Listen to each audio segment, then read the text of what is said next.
Hello and welcome. Today I'll be discussing the factors that will either shift an entire supply curve on a supply schedule or cause it to move on an existing one. First of all, let's start with the movement along an existing supply curve. You're now an owner of a bar, and this is a supply curve of beer. The line has a positive slope as it follows the law of supply, which states that when prices rise for goods, so does production. The y-axis represents the price of beer you're willing to sell at, and the x-axis represents the quantity of beer you have. If you start off at this point here, we can see that for this price, you're willing to produce this much beer.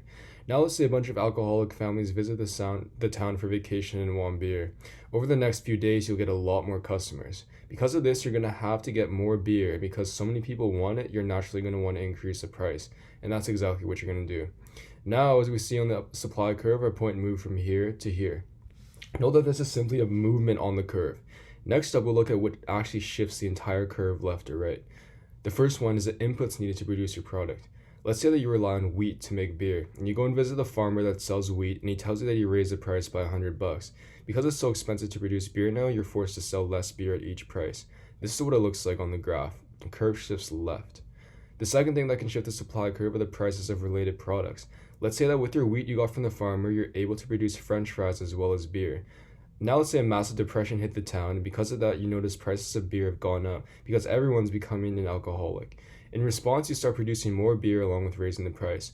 However, you're running out of beer. The only solution is to take some of the grains you make to make French fries and use them to make more beer instead.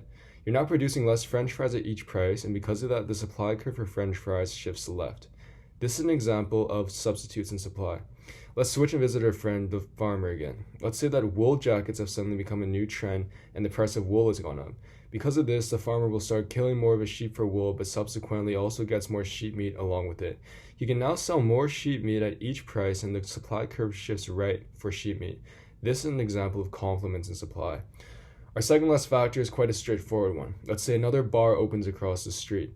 Looking at the overall supply of beer between you and the other bar, it's shifted right because the other bars added more beer to the overall supply. Lastly, expectations are also a supply curve shifter. Let's say that spring break is in a month, and that means pretty soon you're going to get a whole university full of customers.